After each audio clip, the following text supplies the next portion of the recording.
All right, let's dive into one of the most talked about new books in the romantasy world, Tahare Mafi's Every Spiral of Fate. This is the fourth book in her Woven Kingdom series, and wow, the hype leading up to its release was just massive. But the real question is, does it actually deliver? Let's get into it. I mean, come on, what a premise. One critic put it perfectly. You've got a doomed groom, a bride who's supposed to kill him according to a prophecy, and a dramatic escape on the back of a dragon. That sounds like everything you'd want for a fiery, epic conclusion to a series, right? Well, as we're about to see, the idea and the execution might just be two very different things. And that really gets to the heart of the conversation around this book. On one side, you have this huge fan-fueled hype train, and on the other, you have a critical reality that kind of suggests the magic might have fizzled out. So first, let's talk about that hype. Because on the surface, the numbers look absolutely incredible. But according to one critic, if you just scratch the surface a little, you start to see some pretty big cracks in that foundation. Okay, check this out. An average Goodreads rating of 4.85 out of 5 stars. And this was before the book even came out. I mean, that is a staggering number. It screams universal masterpiece, a total slam dunk. But you have to ask, right? A number that high, that early, what's really going on here? How is a book getting so much love before most people can even read it? This is exactly where the reviewer starts to dig in. And this table really lays it all out. That incredible 4.85 rating, yeah, that comes from just over 200 early ratings, mostly from diehard fans. And those 201 reviews? The critic basically calls them wishful raves without substance. And get this, even with all that buzz, the actual pre-sales for this book were apparently just okay. So it looks less like a breakout hit and more like what the critic called a fan echo chamber. Okay, so we've seen the issues with the hype. Now let's get into the meat of the critique, the book itself. The reviewer points to 4 major flaws that they say just completely unraveled the story and, quote, tanked the magic. And whoa, they do not pull any punches. The final verdict is a very blunt 2.5 out of 5 stars, calling the book overhyped drivel that fizzles. That is a world away from the 4.85 we were just looking at. So, what went so wrong? Flaw number 1. The central romance.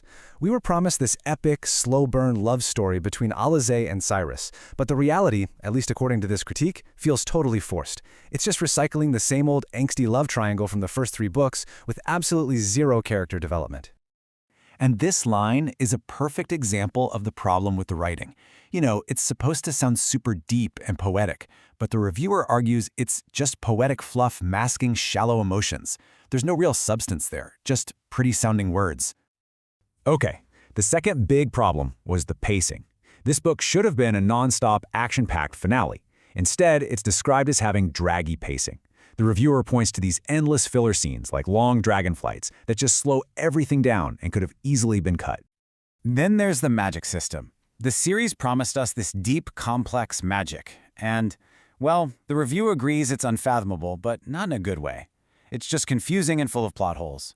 Instead of a system with rules, the magic just conveniently shows up whenever the plot needs it to, which feels totally unearned. And finally, we get to our main character, Alizeh. The critique argues that she just falls into that classic, kind of boring chosen one trope. Her new powers feel rushed, she's still waffling between the same 2 love interests, and her decisions as a leader are so impulsive that she almost gets everyone killed. Not great. So, after all of that, we get to the big question. Should you read this book or just skip it altogether? Well, the reviewer gives some pretty clear advice here, and it really depends on who you are as a reader. Here's the breakdown. If you are a die-hard Tahare Mafi fan, or you're just a huge YA romantasy addict who wants more from this world, you might be able to overlook the flaws. But if you're new to the series, or you're someone who wants an original story with good pacing, the advice is probably to pass on this one.